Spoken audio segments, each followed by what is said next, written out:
வாங்க ஃப்ரெண்ட்ஸ், இன்றைக்கி ஒரு சூப்பரான ஈரல் பெப்பர் கிரேவி தான் செய்ய போகிறோம்.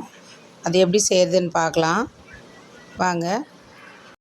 இது சாப்பாட்டுக்கு தொட்டுட்டு சாப்பிட்றதுக்கும் சப்பாத்தி தோசைக்கும் நல்லா இருக்குங்க. வாங்க எப்படி செய்கிறதுன்னு பார்க்கலாம். அதுக்கு ஒரு கடாயில் கொஞ்சமாக எண்ணெய் ஊற்றிக்கலாம்.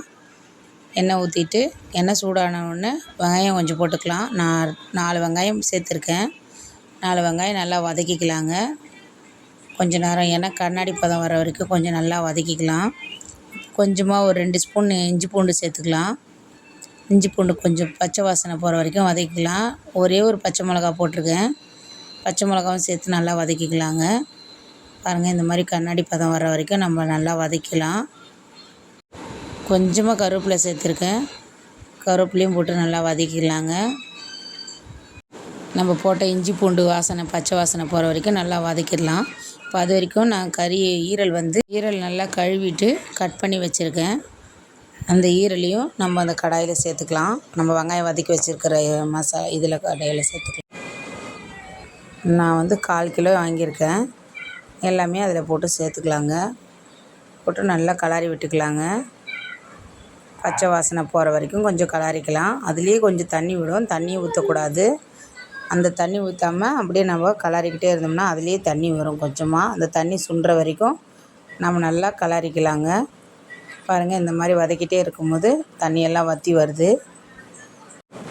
இந்த மாதிரி நல்லா கலாரிக்கணுங்க. பாருங்கள், நல்லா அதுலேயே பாதி தூரத்துக்கு வெந்துருச்சு. தண்ணியும் கொஞ்சம் வற்றி வந்துருச்சு பாருங்கள். இந்த மாதிரி நேரத்தில் கொஞ்சமாக உப்பு சேர்த்துக்கலாம். தேவையான அளவுக்கு கொஞ்சம் உப்பு சேர்த்து கொஞ்சம் கலாரி விட்டுக்கலாங்க. கொஞ்சம் மஞ்சத்தூள் சேர்த்துக்கலாம். பச்சை வாடை போகும். மஞ்சத்தூள் சேர்த்துக்கிறது ரொம்ப நல்லது. மஞ்சத்தூள் கொஞ்சம் சேர்த்துக்கலாம். மஞ்சத்தூள் சேர்த்து கலரி விட்டுக்கலாங்க. இப்போ நம்ம தேவையான அளவுக்கு கொஞ்சமாக நான் தனியாத்தூள் சேர்த்துக்கிறேன். கொஞ்சமாக தனியாத்தூள் சேர்த்துக்கலாம்.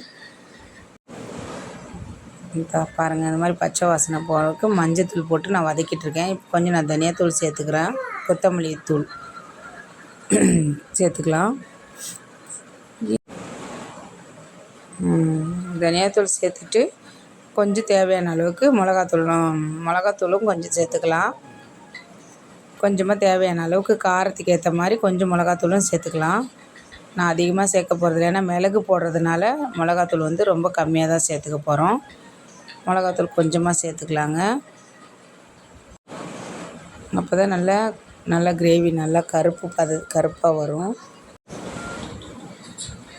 தேவையான அளவுக்கு ஒரு ஸ்பூன் அளவுக்கு நான் மிளகாய்த்தூள் சேர்த்துருக்கேன். ஏன்னா மிளகுத்தூள் நம்ம போடுறதுனால காரம் அதுலேயே வருங்க. அதனால் நம்ம மிளகாய்த்தூள் கொஞ்சமாக சேர்த்துக்கலாம். சேர்த்துட்டு நல்லா கலரி விட்டுக்கலாம். இப்போ நம்ம கொஞ்சமாக தண்ணி சேர்த்துக்கலாம்.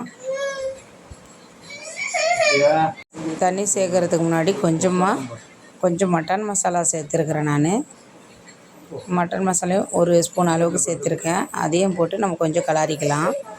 கலாரிட்டு கொஞ்சமாக நம்ம தேவையான அளவுக்கு கொஞ்சம் தண்ணி ஊற்றிக்கலாங்க. தண்ணி ஊற்றிட்டு நல்லா கொஞ்சம் நேரம் பெரட்டிட்டு நல்லா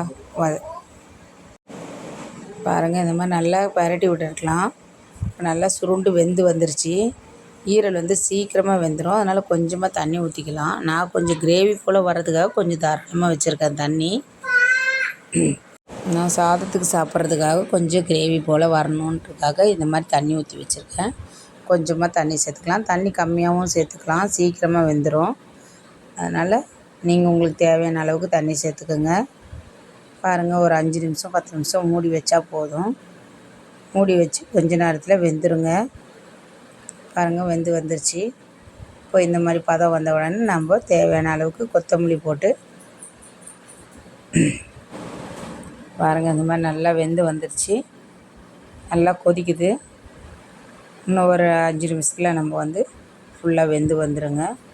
பாருங்கள், கெட்டி பதத்துக்கு வருது. நம்ம இந்த நேரத்தில் நம்ம மிளகு பவுட்ரு பண்ணிக்கலாம். நல்லா மிளகு பவுட்ரு பண்ணி எடுத்துகிட்டு மேலே தூவிக்கலாம். பாருங்கள், இந்த அளவுக்கு நான் மிளகு போடுறேன். ஒரு 2 ஸ்பூன் அளவுக்கு போட்டிருக்கேன். காரத்துக்கு அதுவே போதுமானது அளவு.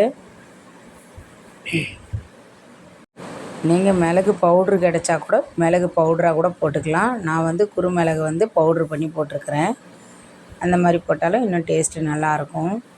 அதுக்காக நான் அந்த மாதிரி போட்டிருக்கேன். பாருங்கள், நல்லா கருப்பு கலரில் இருக்கும். மிளகாத்தூள் அதிகமாக சேர்க்காம வெறும் மிளகு மட்டுமே சேர்த்து இந்த கிரேவி செஞ்சுருக்குறோம். மேலே வந்து நம்ம கொத்தமல்லி தூவி இறக்கிக்கலாங்க. அவ்வளோதாங்க, கிரேவி ரெடி ஆகிடுச்சு. 2 நிமிஷம் மூடி வச்சோம்னா நல்லா கெட்டியாயிரும். சாதத்துக்கும் தோசை இட்லிக்கும் சேர்த்து சாப்பிட்டுக்கலாம். எதுக்கு வேணாலும் வச்சுக்கலாம். சப்பாத்திக்கு போட்டுக்கலாம், சப்பாத்திக்கு தொட்டுக்கலாம், இட்லி தோசைக்கு சாப்பாட்டுக்கு எல்லாத்துக்குமே ரொம்ப டேஸ்ட்டாக இருக்குங்க. நீங்கள் ஒரு தடவை செஞ்சு பாருங்கள். இந்த மாதிரி நல்லா சூப்பராக ரெடி ஆகிடுச்சு. சாப்பாட்டுக்கு சாப்பிட்டுக்கலாங்க. நான் இன்றைக்கி சாப்பாட்டு கூட தான் சாப்பிட போகிறேன். ரொம்ப நல்லாயிருக்கும் டேஸ்ட்டு. நீங்கள் செஞ்சு பார்த்துட்டு எப்படி இருக்குன்னு சொல்லுங்கள். அடுத்த வீடியோவில் பார்க்கலாம். நன்றி. மறக்காமல் நம்ம சேனலை சப்ஸ்கிரைப் பண்ணிக்கோங்க. நன்றி.